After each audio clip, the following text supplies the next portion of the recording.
Hey, it's your professional sarcastic man and seeker of attention, Chris, here with reviews on Detective Comics number 997 and X-Force number 2. So starting off with the best of the two, Detective Comics 997. We're about 3 more issues to the big 1000. Misery and Miracles. So Batman is reunited and reacquainted with one of his teachers, Thaddeus Brown, the original Mr. Miracle, if I remember correctly. I believe it was. Yes, he was the one that would teach scot-free all that escape artist stuff as well. So they're trapped.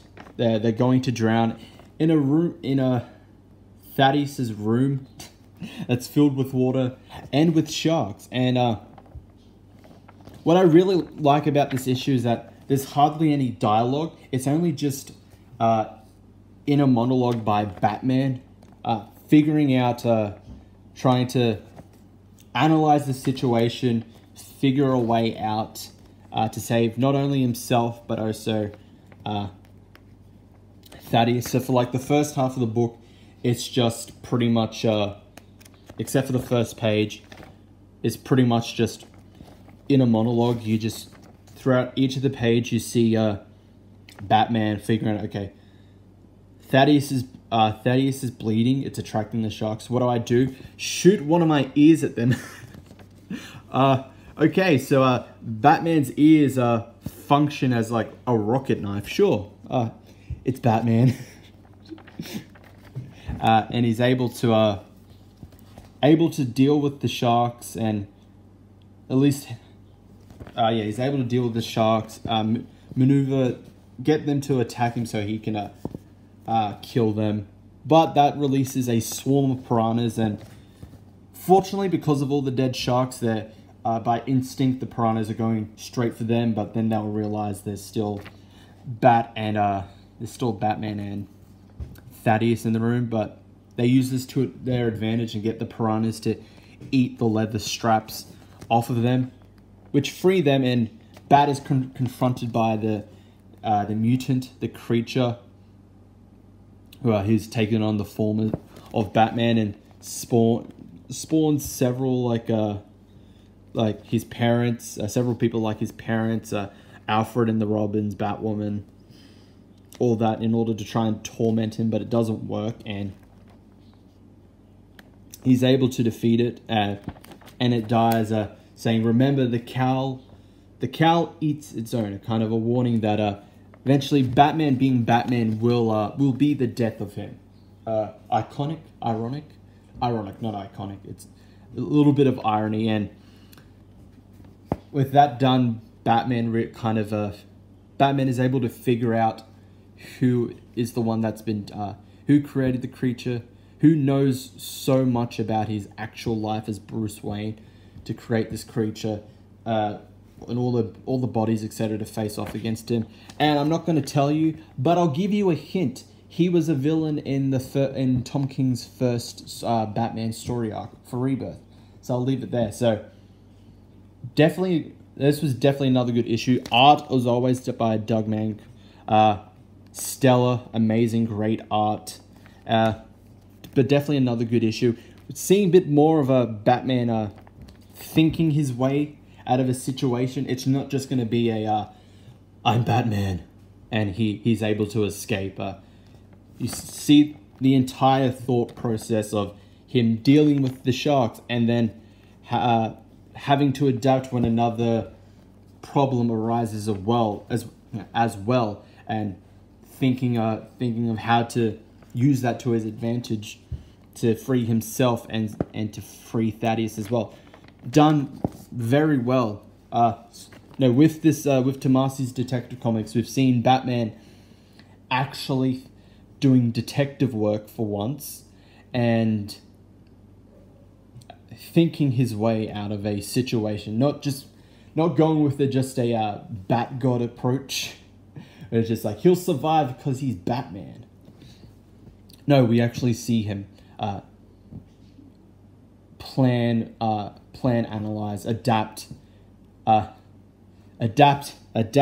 overcome, survive. all that stuff in order to escape. So definitely another good issue of Detective Comics. Can't wait to see how it goes until we reach number 1000. So X-Force number 2. Cover, really like the cover. Great kind of like action pose shot. Could do with some more JoJo poses in there, you know, but a good looking cover. So continuing on,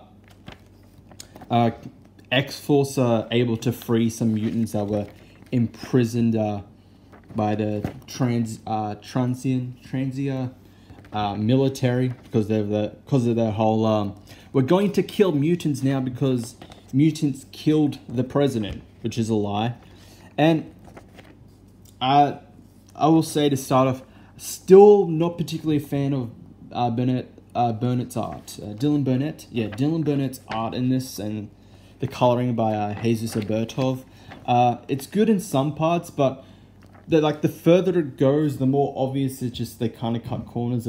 Not sure you can see it properly with the quality on the camera, but like here, like with Cable firing a gun, like you could hardly see his arm, so it kind of looks like he just shoved his arm into the gun, and his arm is now the gun and just shooting it. When it's a bit closer, it looks... No, the closer like people objects are, the better the art looks. But the further away it is, the more like the worse it kind of gets. So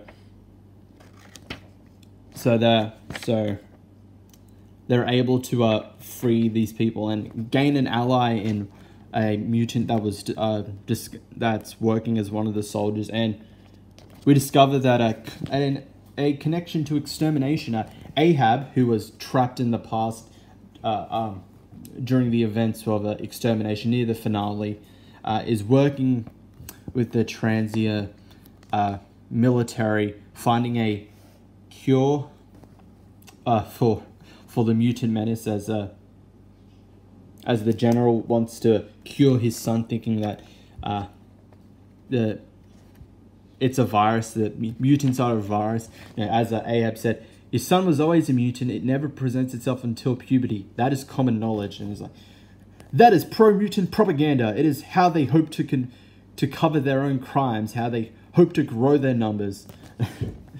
Sure, buddy. It's a conspiracy nut. We can add conspiracy nut to Constantine. Constantine? We'll just say Constantine. There's no E at the end, but say Constantine. So Ahab's working with them so that he could get away, find a... How is it? So that he's able to get technology to go back home. You know, after his time machine, his ability to time travel was prevented by Cable and all the X-Men, etc.